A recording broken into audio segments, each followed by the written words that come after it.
Do you feel stuck on a merry-go-round having the same frustrating arguments over and over again? Well, hello and welcome to Dyslexia Explored Podcast. I'm Darius Namdaran, your host, and today we're diving into a powerful conversation where we explore the hidden ways dyslexia can affect our relationships and self-belief. Joe, the guest today, explains why we get stuck in cycles of frustration and reveals a clear path to turning challenges into strengths. Some of the things we'll cover are you tired of trying to fix your weaknesses? You'll learn how to focus on what you're already good at to build confidence and solve problems. And then, do you find yourself in the same frustrating arguments? We'll uncover the drama triangle, a pattern that keeps people stuck, and show you how to step out of it. It's fantastic. And does dyslexia make you feel powerless? Discover how to shift from feeling a bit like a victim to become a creator of your own future, not dependent on other people. And then we're talking about, are well-intentioned people making you feel more helpless? We explain how someone trying to rescue you can become a coach instead, that supports you instead. Finally, have you given up on some goals because they seem too hard? Well, we'll show you how adding the simple word yet can keep your dreams alive. In this episode, it's all about the focus shift. Stop fixing what's broken and start building on what's brilliant. Building on your strengths often means finding the right tools. And that's why our sponsor, ivvi, is here. It's an assistive tech that instantly turns spoken words from lectures or meetings into visual mind maps. If you're a visual thinker who finds traditional note-taking hard, ivvi captures everything so you can focus, understand the big picture, and save time.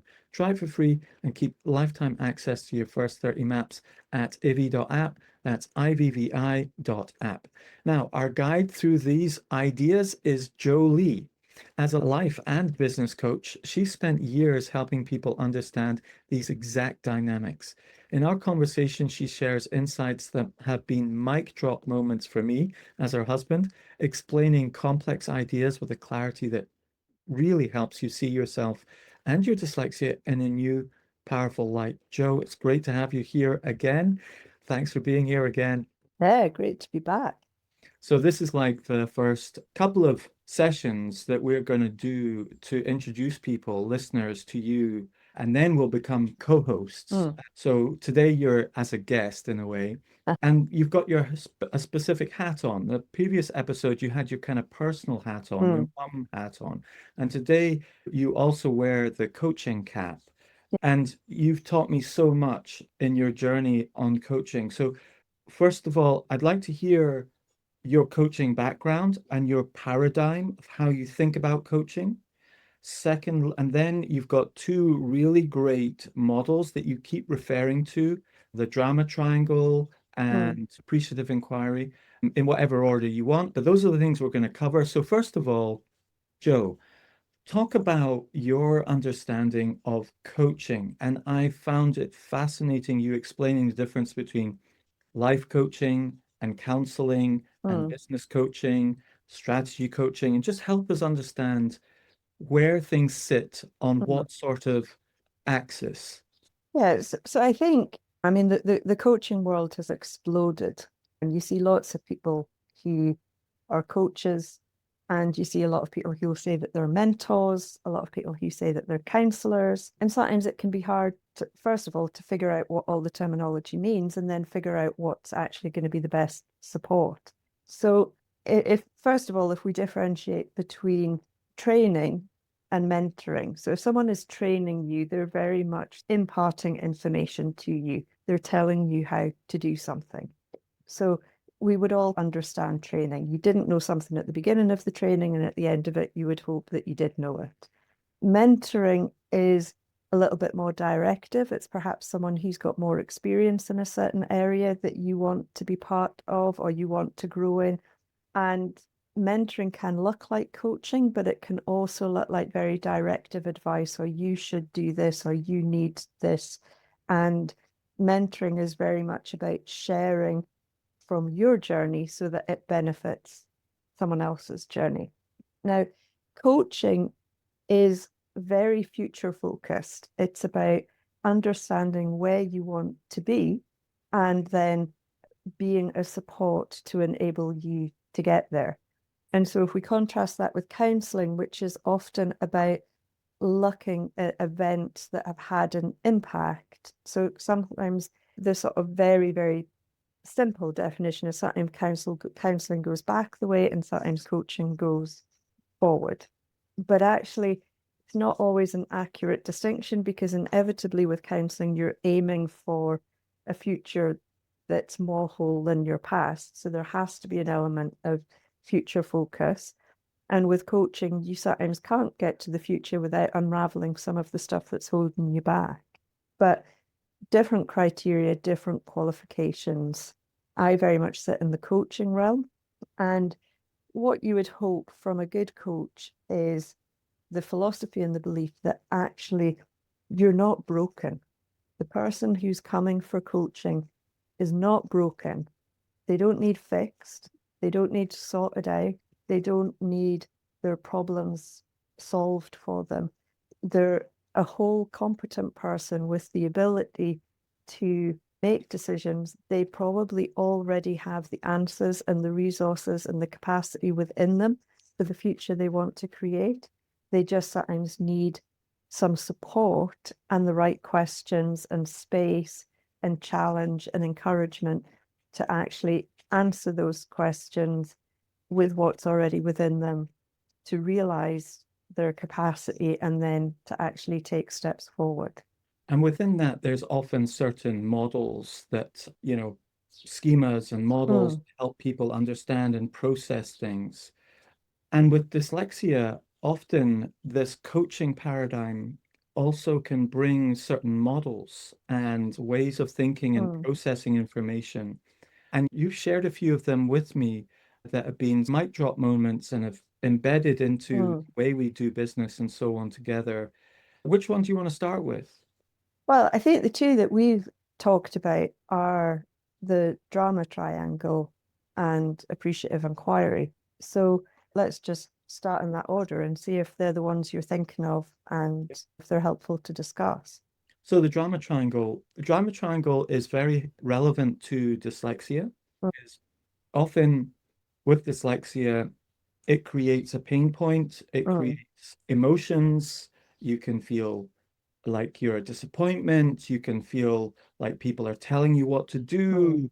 You can feel a whole range of this sort of drama going on inside of you, maybe even going on between you and the teachers, between you and your parents, your classmates, that it can bring drama, like life brings drama. Yeah.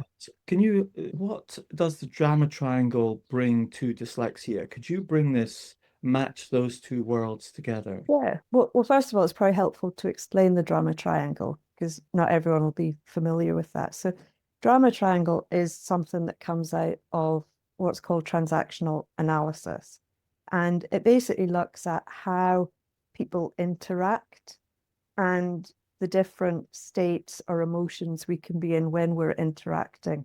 So obviously, we're now grown-ups, so we presume that when we interact with each other, we're interacting in the adult state. We're adults, we can rationally assess the information that's before us or the situation, and we can respond as adults. There's also a parent state, which is where you default to behavior that you experienced from authority figures when you were growing up, and you're like, how should things be done, or expectations. And there's also a child state when you revert back to how you felt in childhood. So although externally you can feel that you're dealing with a rational adult, you may be dealing with someone who's speaking and behaving out of expectations or judgments or learnt behaviors, or out of sometimes the helplessness or powerlessness or fears of childhood, of being a child. So that's transactional analysis and the three different states. And the drama triangle builds on that. And essentially the drama triangle, as you would expect with a triangle, has 3 points on it. And there's 3 different characters in play. And you've got a persecutor, you've got a rescuer, and you've got a victim. So the victim feels very powerless in a situation, and they feel like the persecutor is perhaps attacking them or behaving unfairly towards them. Persecutor can be a person, it can be a situation, it can be an environment. And then the rescuer feels that they need to rescue the victim. And actually, their sense of self-worth comes from what they can do for other people. So their entire identity becomes caught up in making sure that the victim's life is okay.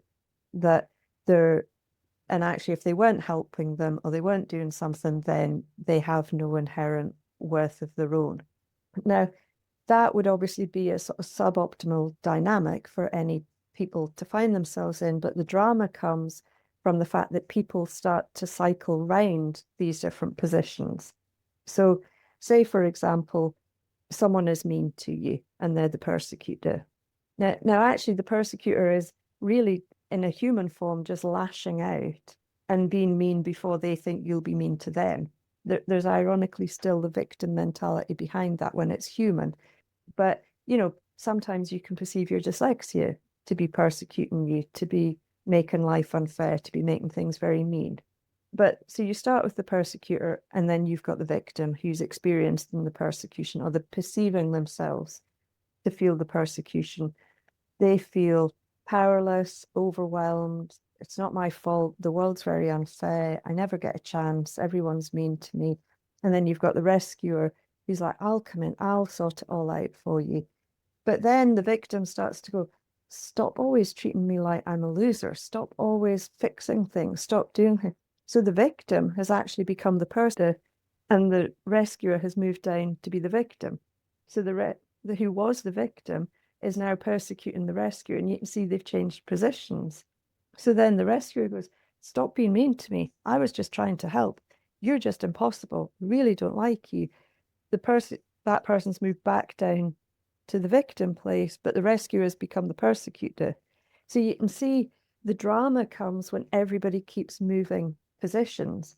If we all know which part we're playing, we stay in that part and we play our role. But when the roles constantly change, that's where the drama escalates. That's where the emotions escalate. That's where people are like, I don't know where I stand. What 1 minute it's like this, another minute it's like that. And that's where the drama and the emotion and the upset and the uncertainty and the emotional and just mental fatigue of trying to read the situation, it just becomes exhausting. Now, to relate that to dyslexia, often the dyslexia becomes the persecutor or the school environment or a teacher or someone who is making the victim feel powerless, worthless. Oh, I'm never going to get this. It's because of I've got dyslexia. It's so hard for me.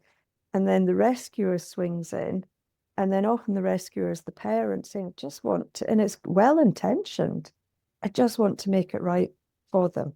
I just want to solve this. I just want them not to feel so terrible. And it is one of the challenges of parenthood to not get lost in the challenges of your children.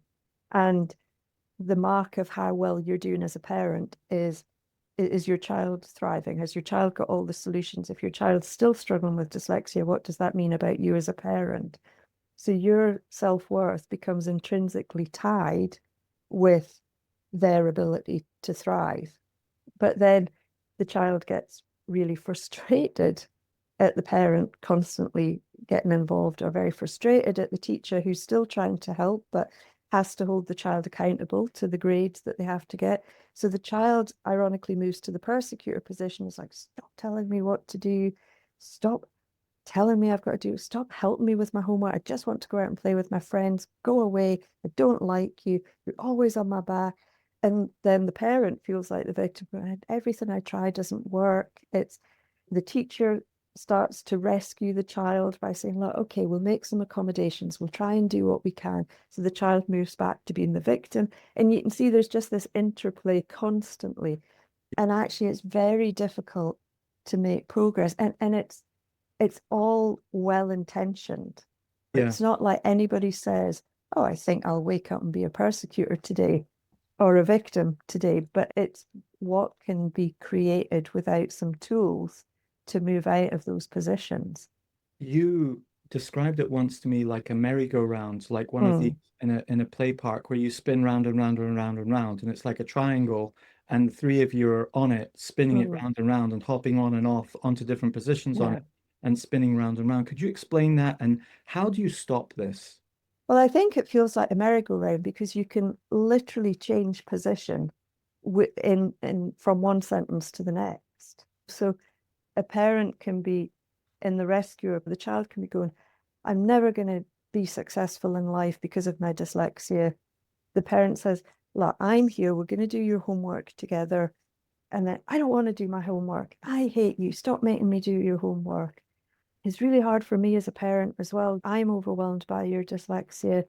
And you can see just in that interaction, which is not an atypical interaction. We've experienced that with teenagers with dyslexia.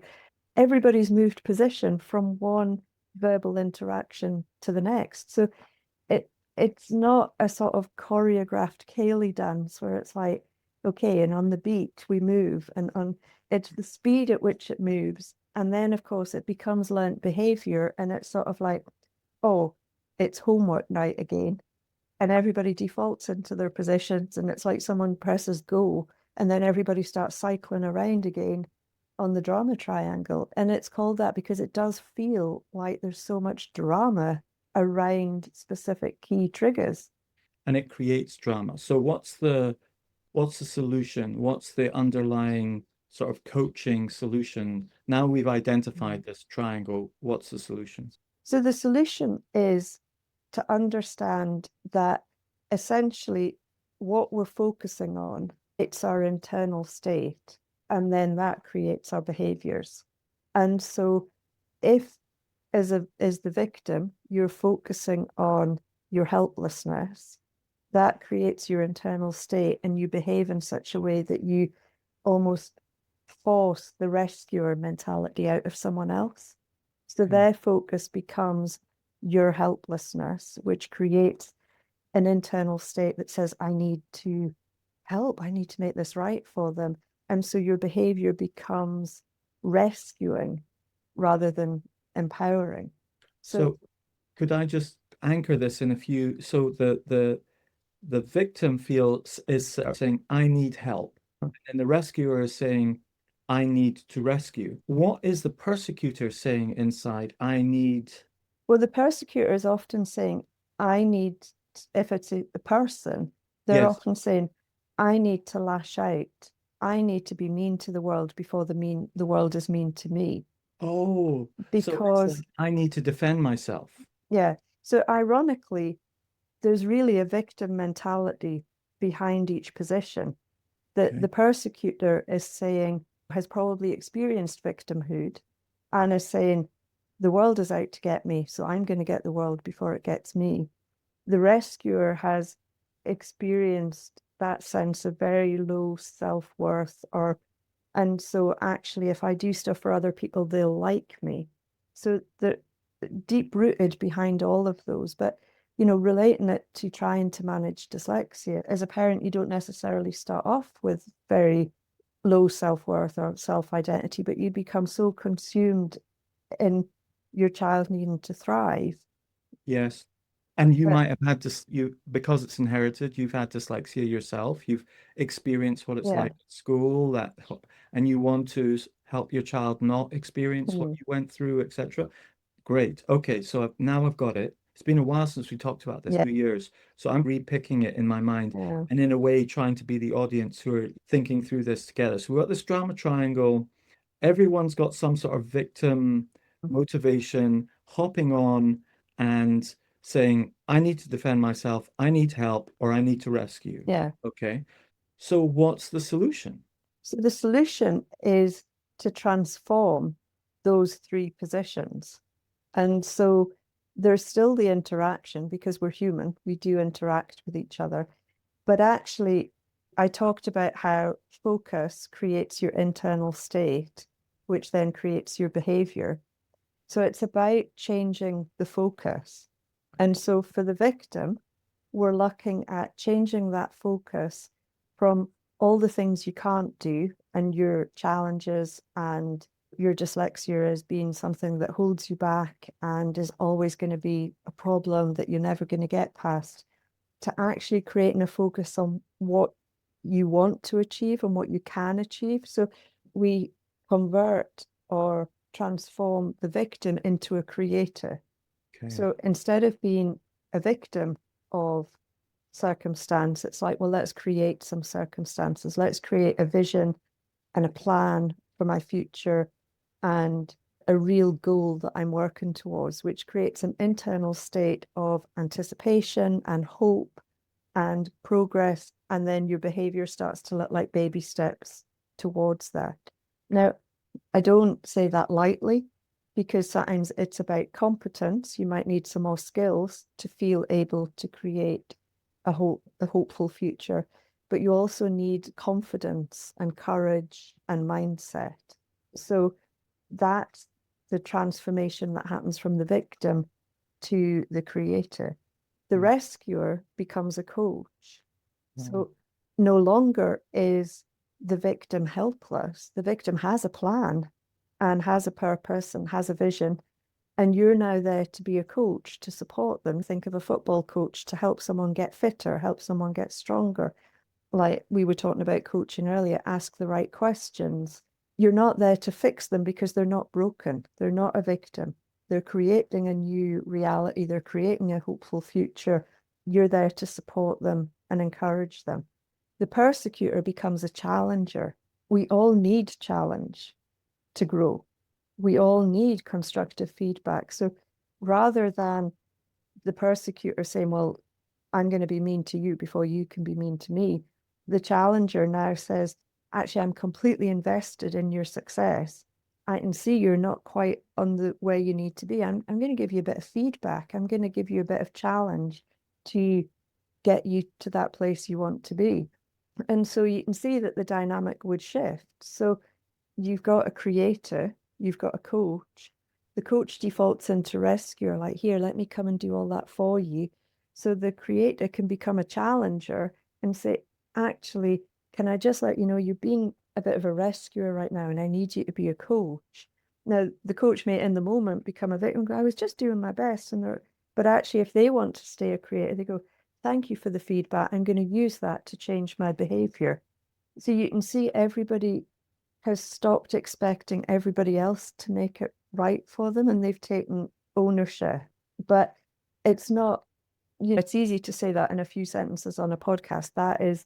That's often where using an external coach, a life coach, or someone who's trained to help you identify your mindsets and where it's holding you back and your behaviors, and actually start to look at how you might want to change it. You can see why sometimes external help is useful for that. So that's really fascinating. So there's behavior.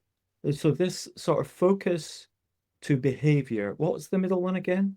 Focus, So the focus creates an internal state. state, focus, Yeah. state, behavior. So Yeah. instead of changing someone's behavior or even changing their state, you're Change changing their their focus. focus. I've Yeah. got you. So you're going 2 levels in. Okay, so the victim's focus shifts from I'm helpless to, so what I was thinking is a victim's maybe saying, I'm helpless, I need help. And it shifts to I'm something and I need help. It's a different, Well, they might still ask for help, but they're moving from a different context now. well, So I think that different dialogue instead of I'm helpless. so I think the biggest difference is they're moving away from I'm helpless to I am capable, I am able to achieve what I want to achieve, Okay. and it's I may need some support. I think sometimes the dynamic between the rescuer and the victim is the rescuer imposes help. Yes. You're going to have some help to do well here. Right. Whereas actually, if we imagine the victim as a creator and they're taking ownership and autonomy over what they want to achieve, it's also for them to ask for help and support when they require it, as opposed to it being imposed on them.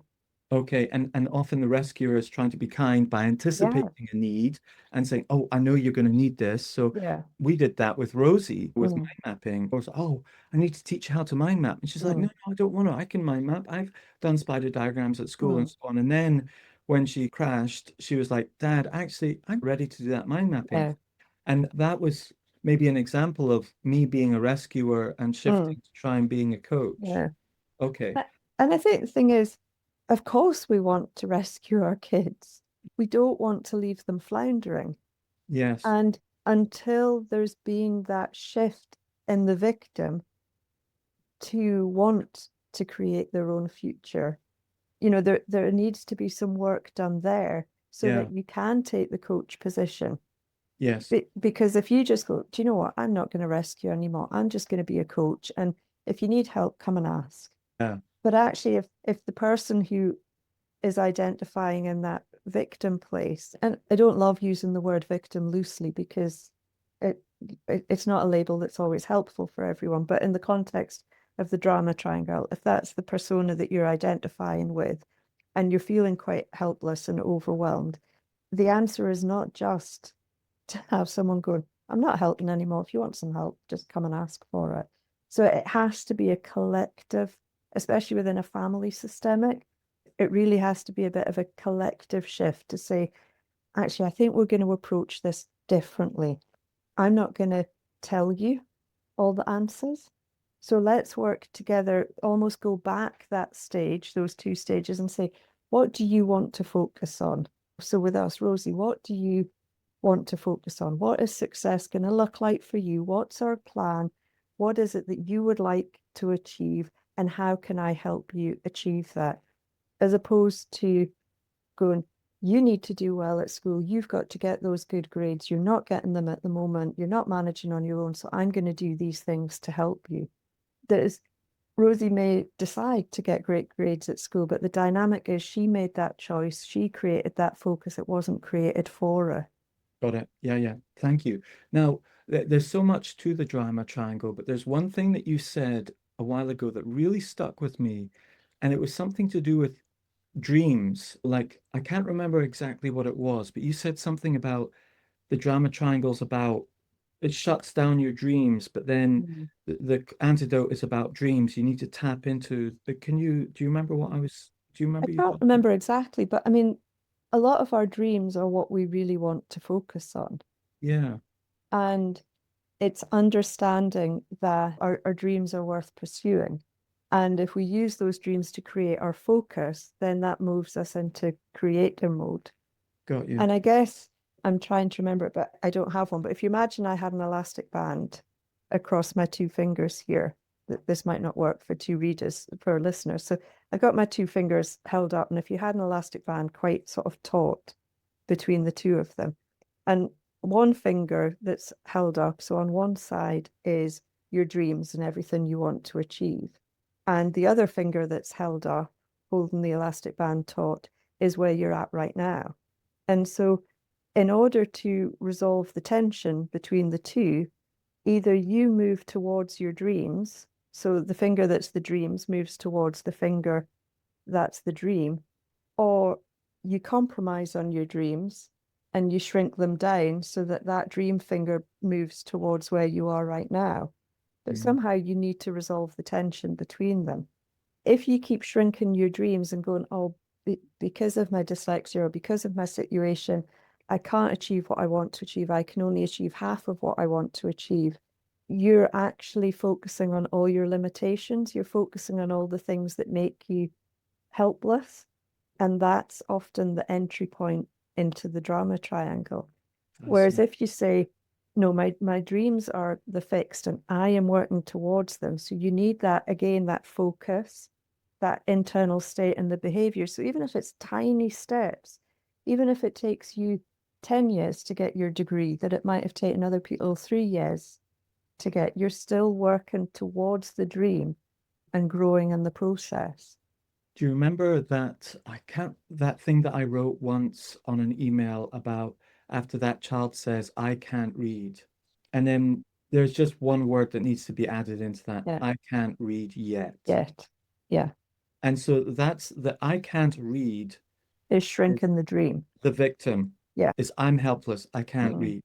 The yet opens up the door to say, yes, I can't read right mm, now, but I can read in the future. There is still hope. There's a yeah. person. And often with dyslexia, I know in my own life, there was a time I couldn't tie my shoelaces. Mm, There was a time when I couldn't read the time mm, when everyone else could. There was a time when I couldn't read when everyone else could. mm, I couldn't write an essay when everyone else could. I couldn't pass an exam when everyone yeah. else could. And each time you need to make that choice. I can't read, and then add that word yet. Yeah. And really, yet is opening you up to a world of possibilities. And it's opening you up to fresh and innovative ways to achieve your dream. If your dream is to read and you go, well, I can't read. I mean, that's a whole sentence. That's a full stop. It's like, so I can't therefore have that dream because I can't read. Mm. But if I can't read yet, okay, so that yet is my plan to close the gap between I can't currently read, but I am going to be able to read. And Mm. that's the bit where you don't compromise on the dream and you work towards it.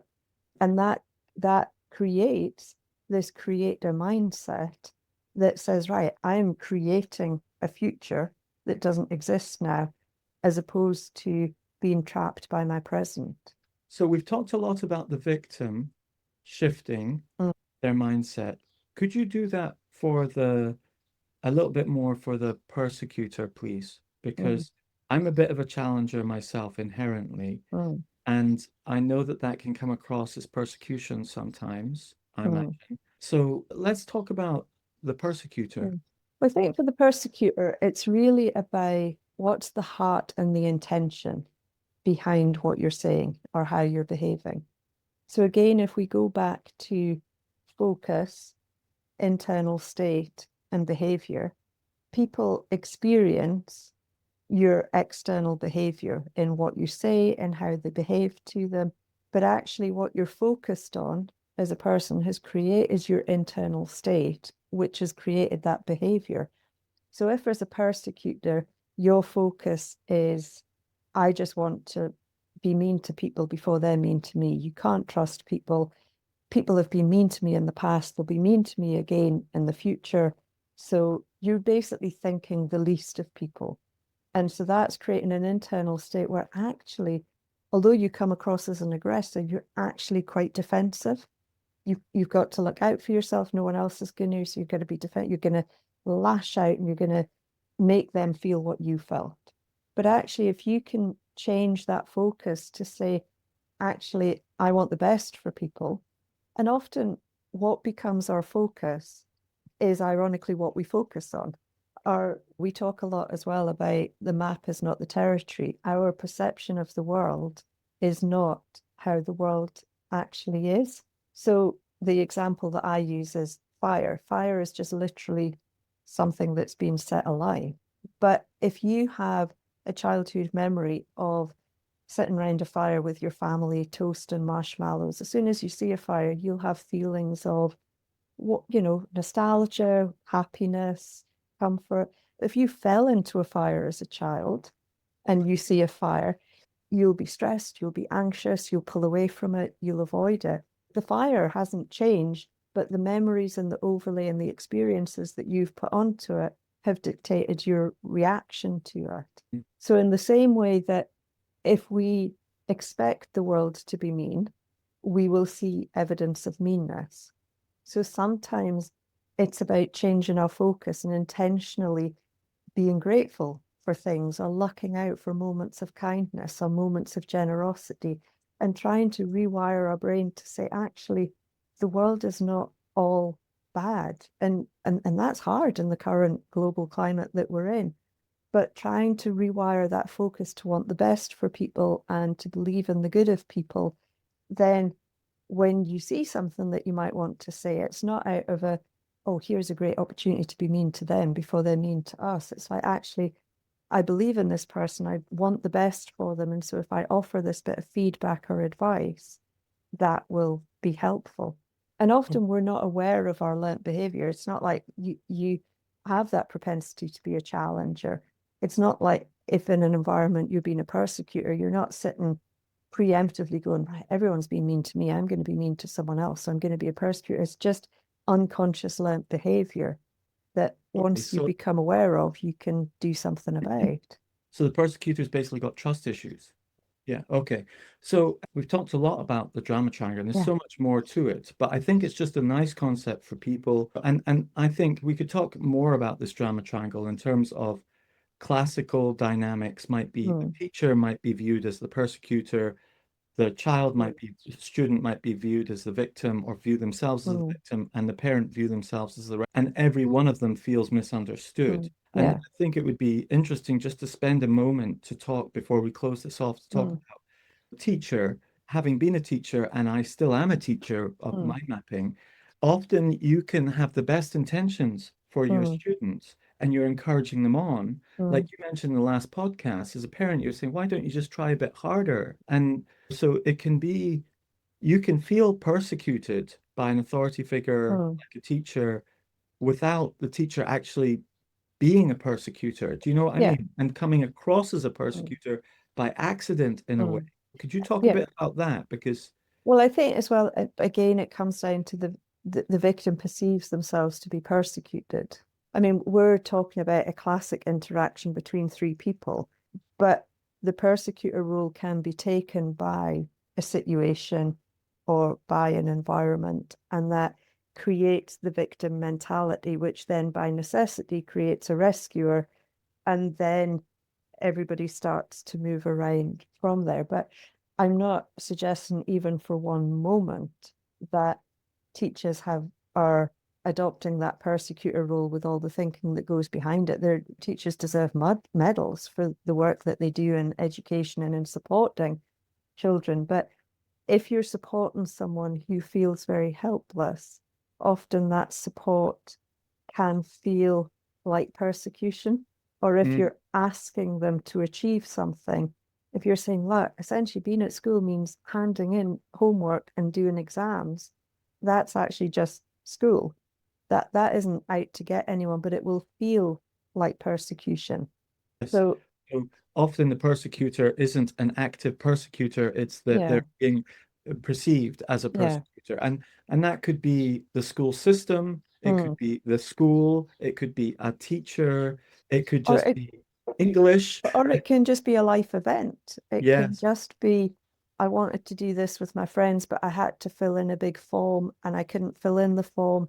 So I couldn't do it. That form persecuted me. It's not Yes. just, I really don't want to paint school as the enemy in any way, No. shape, or form, because No. schools do an amazing job in a lot of the support that they provide. It's often that there's a challenge, but if you're not in a creator space where you can see that challenge as an opportunity for growth, you see it as something that reinforces your helplessness, then it becomes the persecutor. Yeah. Gosh, Joe, it's so I love how you talk about all of this. We talk about this a lot and Mm. over years. Let's move into the next paradigm that relates in many ways, Yeah. which is Oh, the appreciative appreciative inquiry. inquiry. So could you Mm. explain what appreciative inquiry Mm. is from a coaching Mm. perspective? Well, I think appreciative inquiry is almost like the secret weapon in transforming the victim mindset to the creator mindset, because we're so used to problem solving. We've got a challenge, and it's how do we solve that challenge? And the, what usually is the traditional way of thinking about it is, I have a problem, I'm not doing something right, I need to do less of what I'm doing, and then I need to do something different because what I'm doing doesn't work. And actually, it's very quick to internalize that, to go, I am the problem, I don't work. And then your confidence decreases. And in the context of the drama triangle, your sense of victimhood increases and your helplessness, because I'm just constantly a problem that needs to be solved. I'm constantly creating problems. I'm constantly a failure. And we all know that that internal dialogue is really, really familiar. I mean, it's familiar to everyone to some degree, but especially probably with dyslexia. It's that sense of, I am a problem. I'm doing something wrong. I need to be fixed. I need to not do what I've been doing and do something else instead. So appreciative inquiry completely turns that on its head. And what appreciative inquiry essentially does is it says something must already be working. Something somewhere is working. And what is it that I'm already doing well? So rather than the end point being, I am a problem that needs to be fixed, the end point is, I am capable and resourceful and I have some potential that hasn't been realized yet. And that's what we want to build up, that confidence and competence. So instead of looking at the challenge that's before you and going, okay, this is a real problem. Okay, we need to not do this anymore. We need to do something different. We look at the challenge and we say, what's already working well? Where are my strengths in this area? And how do I capitalize on those strengths? So there's 5 Ds to appreciative inquiry, and I'll try and remember them all.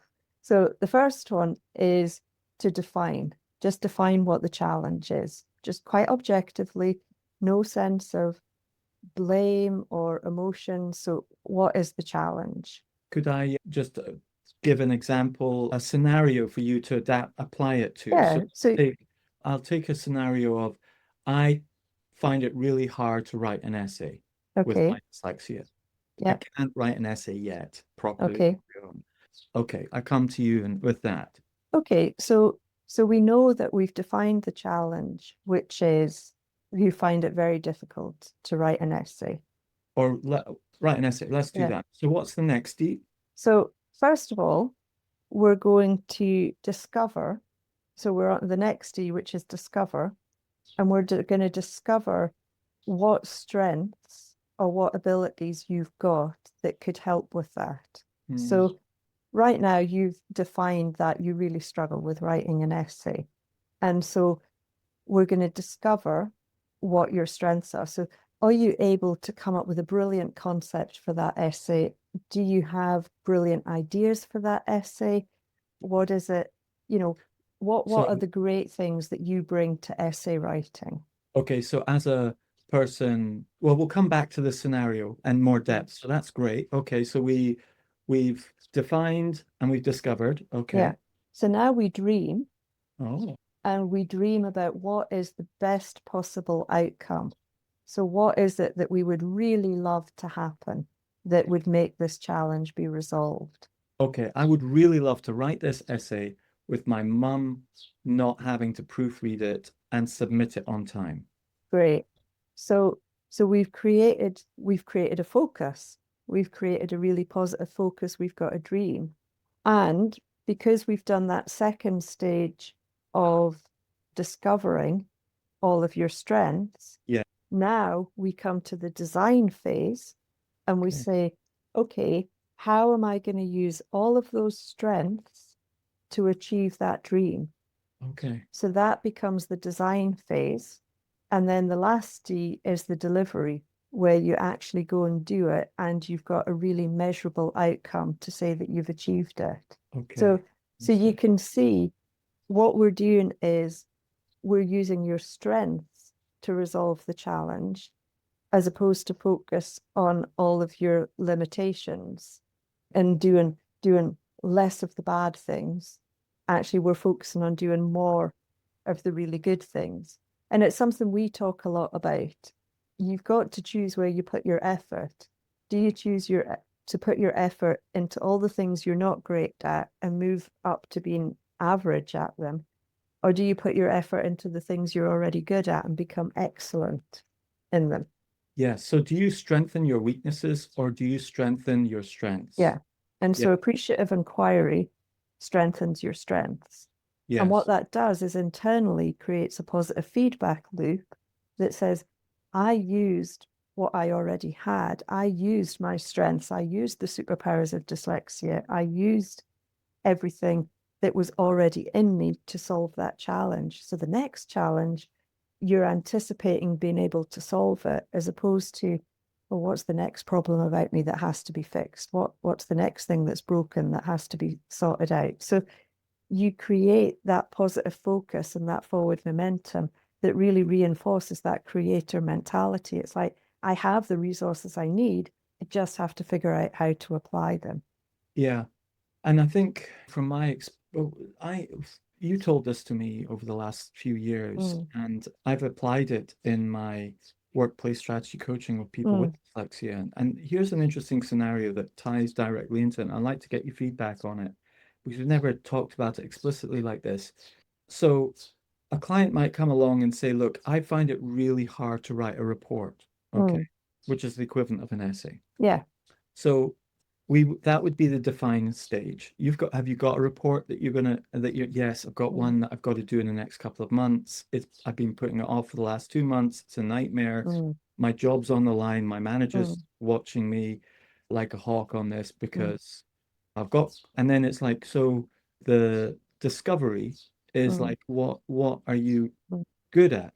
Well, I think I would even go back to the define stage there. So, Okay. for example, even the phrase, I find it really hard to write reports. It's you've taken ownership of finding it hard. So you've already identified a problem. Like, I find it hard to write a report.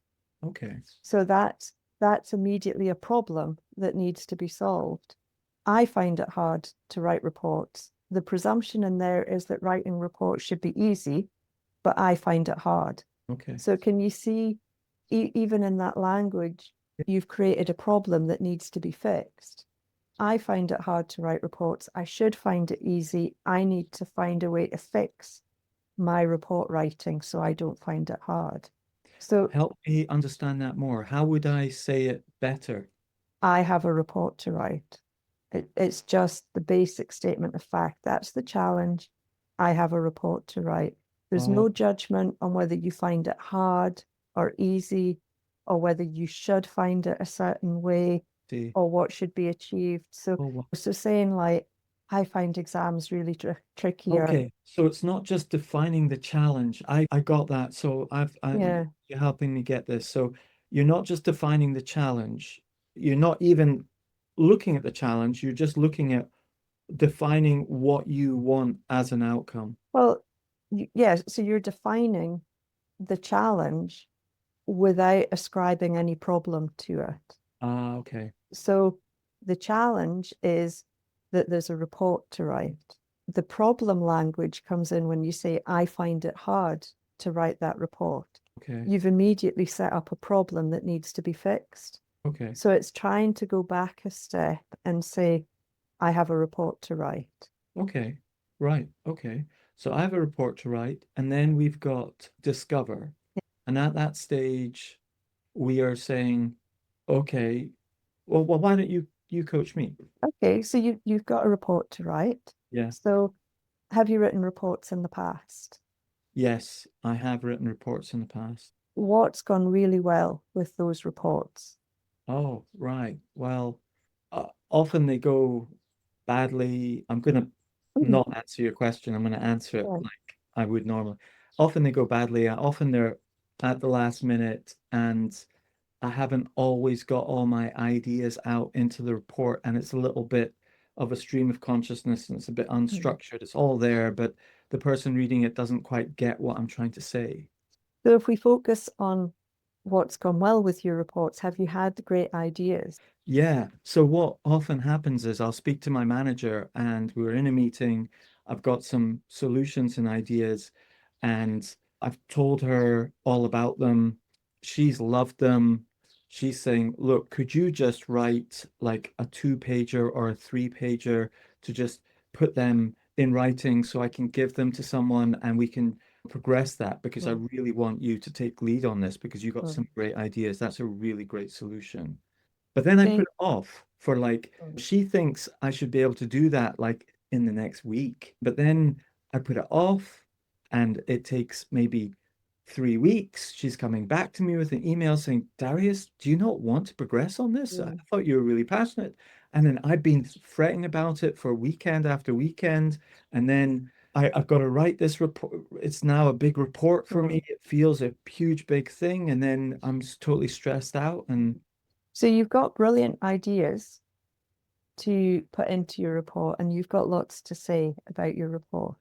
Do you have any ways outside of writing reports that you structure your thoughts, or if you need to be organized, say you were being organized to go on holiday, how would you organize yourself for that?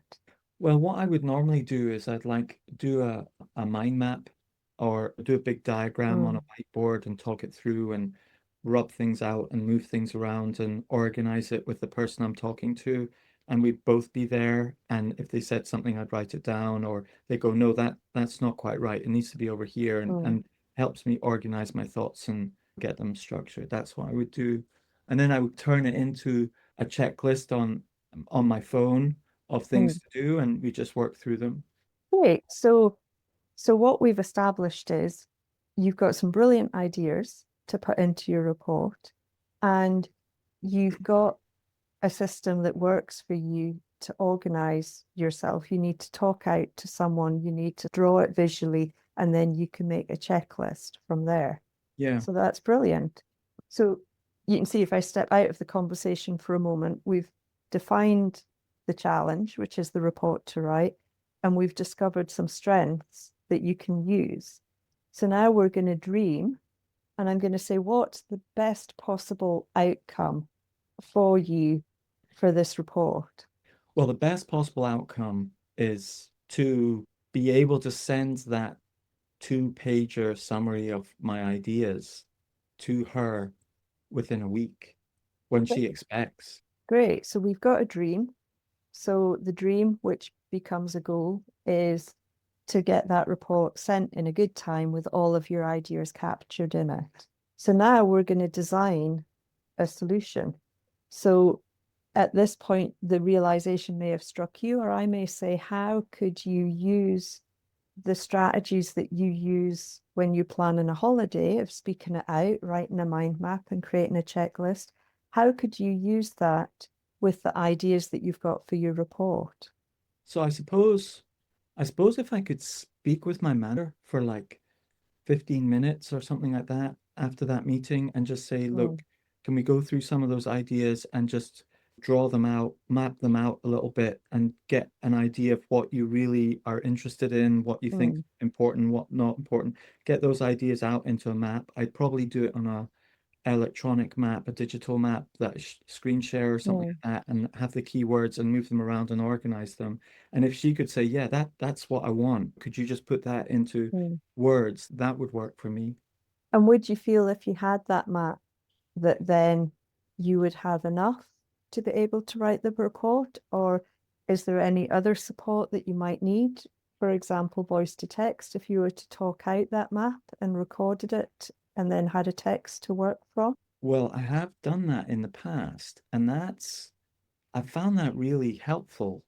And that could work. But then the voice to text would be, it's all messy and disorganized, and sometimes it frustrates me that it's not got what I've said exactly right and so on. So I can get caught up in that. What do I do about that? Is there a way that you can edit that? Yeah, I could edit that. I suppose. Yeah. So I could do the map. I could just talk through the map like I was with the manager, but do speech to text. And then I could just edit up the text and clean it up. And I could maybe even use ChatGPT to proofread it, to just say, could you just Mm, don't change my words at all, exactly the words, and then just clean it up, put some headings in, paragraph it out a little bit, and it's still my words, but just mm. formatted the way she would expect. That would work. Do you know what? I could do that. I And could does that do that. feel like so there we've just done the design phase. Yeah. And so does that feel something that's within your skill set and you're confident and happy to go and give a try to? Yeah, I'm a bit unsure about this voice to text. I haven't used it much. Mm. So I'm not completely confident with that. Is that something you could go and practice? Definitely, I could practice that. Yeah. I'd like to learn from someone rather than just doing it on my own. Who do you know that you could go and learn from? Well, I know this guy, Guesty. Mm, who's been talking to me about all this stuff. I could maybe ask him and he could maybe mm. show me a bit. Okay. So you can see we're almost inside of one solution, creating another solution. Yeah. So again, you've dreamt about using the voice. You've defined you need to learn the voice to text. You've discovered that you've already got a friend who could help with that. You're Yeah. dreaming about getting the knowledge from Guesty, and now you've made a plan to go and speak to Guesty. But these are all things that you can do, and Yes. you're looking positively for solutions Yes. within your existing capacity.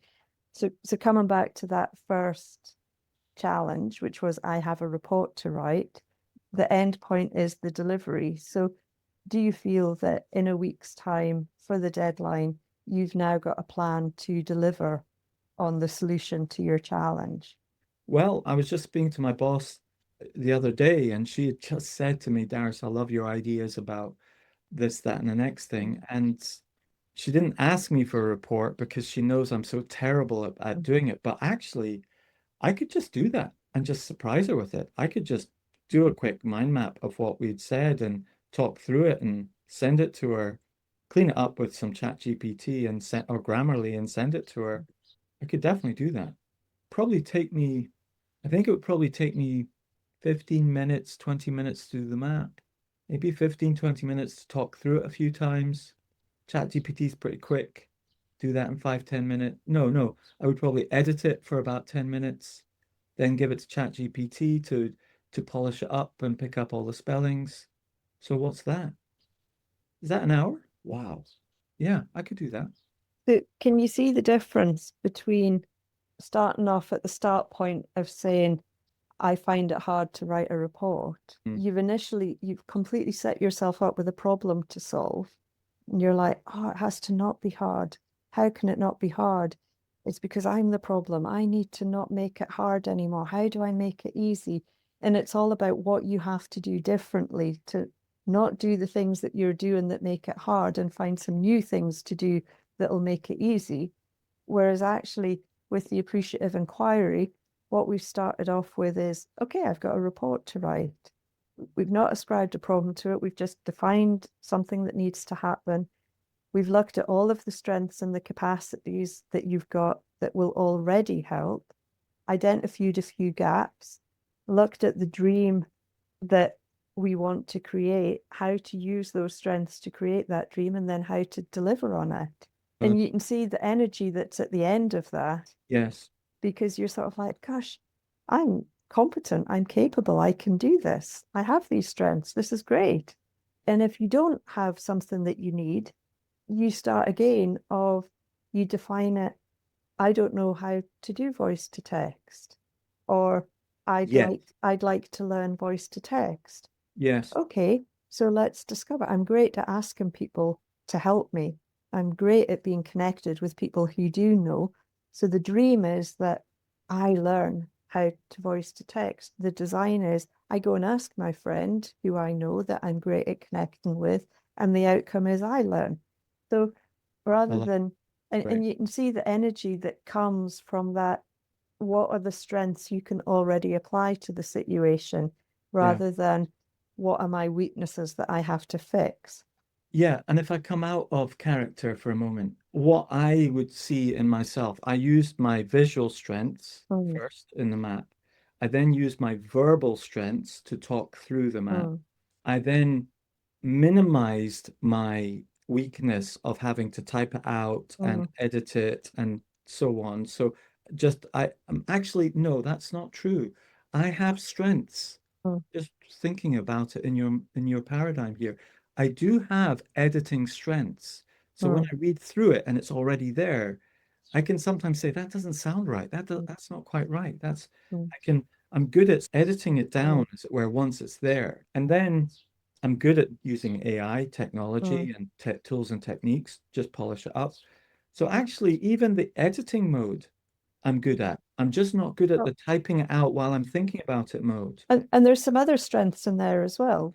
If we're tying this into dyslexia, people with dyslexia are very, very good at, they're very charismatic, they're very good at making connections, they're very good people. So you'll have a network of friends and connections that you've made a great connection with who Yes. will be inclined to be helpful towards you because you're so personable.